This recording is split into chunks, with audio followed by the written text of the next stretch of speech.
Halo, assalamualaikum warahmatullahi wabarakatuh. Selamat sore buat teman-teman semuanya, khususnya yang ada di YouTube Solusi Hutang MB.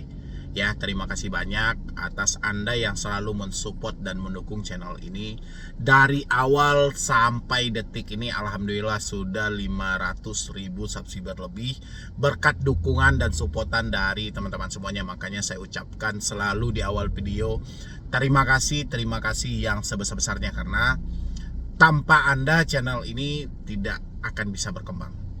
Ya, kali ini yang mau kita bahas adalah tentang gagal bayar pinjol berujung jalur hukum dan proses hukum. Bahkan ada ancaman yang mana katanya menyediakan 8 pengacara. Ini maksudnya apa sih sebenarnya? Oke, kita bahas ya, terutama teman-teman yang galbay di pinjol-pinjol legal. Kayaknya gangguan nih kalau sudah mendapatkan ancaman dan tekanan yang seperti ini, dan bagaimana seharusnya kita menyikapi tekanan dan ancaman ini di tengah situasi kita telat bayar dan gagal bayar. Padahal orang yang tidak ada uang ini sangat sensitif. Ya, dia sensitif banget nih, sampai dia mikir, aduh ini gimana, aduh ini kayak mana, kan berpikirnya pasti seperti itu ya.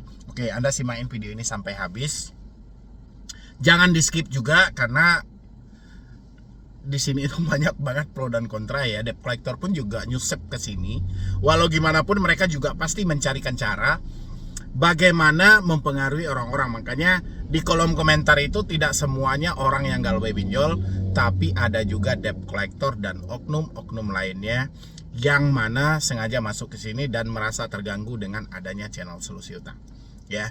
Dan selain itu, buat teman-teman semuanya juga yang baru bergabung, boleh disupport dulu, boleh didukung dulu. Mudah-mudahan dengan supportan dan dukungan Anda, channel ini makin berkembang lagi dan saya makin semangat lagi memberikan motivasi dan edukasi. Silahkan. Terima kasih buat teman-teman semuanya yang sudah mensupport dan mendukung ya. Kali ini yang mau kita bahas adalah tentang pemrosesan ke jalur hukum. Ini namanya galbay pinjol berbuntut panjang ya. Berbuntut panjangnya itu bukan kayak mananya, tapi kita setiap hari menghadapi ancaman dan tekanan dari debt collector gitu loh, yang mana dia mau memproses ke jalur hukum, menyediakan beberapa pengacara, ingin memproses ke pengadilan di daerah kita masing-masing gitu loh. Oke, saya kupas lebih jelas dan lebih lengkap lagi buat teman-teman semuanya, terutama Anda yang galbay di pinjol-pinjol legal. Ya, karena sering bapernya gara-gara pinjol legal nih, apalagi yang besar-besar kayak Akulaku, Kredivo, Kredit Pintar dan lain sebagainya.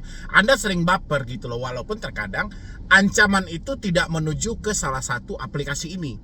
Ya, tapi karena Anda galbaynya di aplikasi itu, asumsinya sampai ke sana ya, walaupun padahal debt collectornya juga sudah ketakutan melakukan pengancaman terhadap diri Anda, sehingga dia tidak menyebutkan lagi nama aplikasinya. Ya, kalau saya melihat debt collector yang tidak menyebutkan nama aplikasi ketika menagih, itu adalah debt collector yang bodoh. Ya, kenapa saya bilangin bodoh? Seandainya ancaman dia ini masuk, ya, dan orang-orang benar yakin ancaman itu akan jadi fakta dan orang ketakutan, terus si debeturnya ingin membayar ke aplikasi mana? Kan nggak disebutin nama aplikasinya. Iya, kalau si debeturnya hanya telat di satu aplikasi atau minjam di satu aplikasi. Kalau ada 5 dan bertepatan 5-5-nya gagal bayar, dia mau bayar yang mana? Ya, makanya saya bilangin, debt collector yang mengancam, melakukan penagihan dengan ucapan kasar, tidak menyebutkan nama aplikasi, itu adalah debt collector yang paling bodoh. Ya, jadi teman-teman kalau sudah jumpa dengan debt collector bodoh, tidak menyebutkan nama aplikasinya, jangan teman-teman ikutan bodoh juga. Jangan ikut-ikutan percaya juga dengan ucapan mereka, abaikan aja udah. Ya, oke? Kita lihatin dulu yang mana ini ya, biar menjadi contoh. Yang ini aja lah ya, kita ambil aja satu, ini kita munculkan di sini mungkin. Ini apa nih? Baik, tanpa kami menghubungi keluarga Anda dan tempat kerja Anda, jadi jangan menyebabkan perselisihan di kemudian hari. Ngomongnya aja juga sudah belepotan ya. Dia bilang menyebabkan tapi menyebarkan. Ya, oke.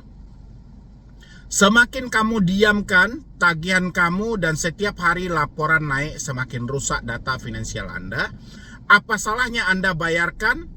Ini ada keringanan untuk Anda, setelah bayar juga kami bantu Anda untuk pengajuan pinjaman kembali. Oke. Ini Anda lihat ya. Si debt collector sedang menunjukkan suatu kebodohannya. Kenapa saya bilangin ini kebodohan? Dia bilangin gini, ya, Anda bayarkan, ya, ini ada keringanan untuk Anda. Setelah bayar juga kami bantu untuk pengajuan pinjaman kembali. Pertanyaan saya, orang bayar kemana? Pengajuan pinjaman kembali itu kemana? Dia tidak menyebutkan nama aplikasinya sama sekali. Bodoh apa pintar? Isi di kolom komentar. Kira-kira menurut Anda debt collector yang seperti ini bodoh apa pintar? Dia melobi orang. Anda bayarkan aja hari ini, nanti kita cairkan lagi dengan limit yang lebih tinggi. Tapi aplikasi apa? Ya, kayak mana orang bisa percaya dengan hal itu? Ya kan, habis itu lagi, kami akan kerjasama dengan kantor hukum dan pengacara 8. Pengacara 8 ini maksudnya apa? 8 orang pengacara. Ya, kalau kerjasama dengan kantor hukum kan semua PT dari perusahaan itu kan ada legalnya. Ya, sudah ada pengacara khususnya sejak awal kan. Itulah bodoh debt collector. Dan sayangnya si debetur mempercayai ucapan ini, padahal ini nggak jelas aplikasinya dari mana, dari aplikasi apa. Ngapain Anda harus memikirkan hal-hal yang seperti ini? Ya, habis itu yang berlisensi untuk mewakili dalam penagihan kepada nasabah bermasalah seperti Anda saat ini dengan pasal 18 penyelesaian sengketa sebagaimana dimaksud pada pasal ini tidak mufakat, maka perkara pihak sepakat untuk menyerahkan semua sengketa yang timbul dari perjanjian pinjaman ini kepada pengadilan negeri sesuai domisili. Ya sudah, nggak ada masalah kan? Ya, ucapan seperti ini sering dilontarkan oleh debt collector. Yang menjadi masalahnya adalah kapan itu akan bisa menjadi fakta. Ya, kalau hanya katanya itu sudah sering banget. Katanya mau diproses ke jalur hukum, katanya mau diproses ke pengadilan, katanya mau perkara dilimpahkan ke jalur ini, banyak kan? Jadi teman-teman nggak usah mencerna ucapan-ucapan yang seperti ini. Tak jarang juga teman-teman yang mengirimkan hal ini kepada saya sering kepanikan. Bang, gimana nih bang? Nggak gimana-gimana. Ya, nggak ada juga berpengaruh dengan diri Anda. Orang dia tidak menyebutkan nama aplikasinya, apa yang perlu Anda takutkan? Ya, kalaupun Anda ada uang, Anda mau bayar kemana? Kan nggak jelas nama aplikasinya. Ya, itu menandakan apa? Ada satu kebodohan dalam debt collector untuk menagih si debeturnya. Kalau debt collectornya sudah bodoh seperti ini, apakah kita ikut-ikutan bodoh juga? Kalau bisa jangan. Buat teman-teman semuanya, tolong pikirkan dengan matang lagi. Ada perkara itu yang pantas untuk kita khawatirkan, ada yang tidak perlu Anda khawatirkan. Kalau ancaman-ancaman sampah seperti ini, hampir semua orang yang telat bayar di pinjol legal mendapatkan ancaman dan ucapan seperti ini. Mulai dari proses ke jalur hukum sampai penurunan debt collector lapangan. Tapi ingat, buat teman-teman semuanya, sebagai gambaran buat Anda, tidak terlepas debt collector hanya memberatkan kepada data-data Anda. Bukan soal ancaman mereka ke jalur hukum, tidak.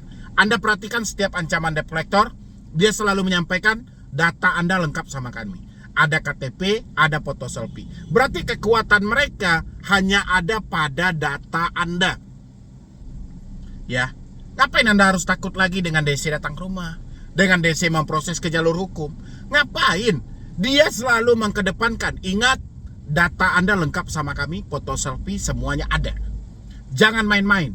Berarti pegangan mereka hanyalah data kita. Ya, jadi buat teman-teman semuanya, sudah saatnya kita memperbaiki pemikiran kita. Karena saya perhatikan, yang selalu bermasalah itu adalah cara kita berpikir. Ya, bukan urusan soal ancamannya, tapi bagaimana kita menyikapi hal itu. Ketakutan ini didasari dari pemikiran Anda sendiri. Kalau di dalam faktanya, hal itu tidak ada. Ya, ancaman hanya terlepas dari sebuah ancaman. Kenapa debt collector melontarkan hal itu? Dia ingin mencoba mengendalikan Anda dari jarak jauh.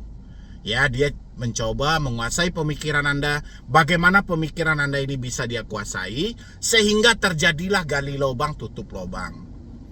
Ya, tujuan dia mengancam itu. Dia sudah tahu Anda telat bayar, tidak mampu bayar, dia tahu uang Anda sudah nggak ada.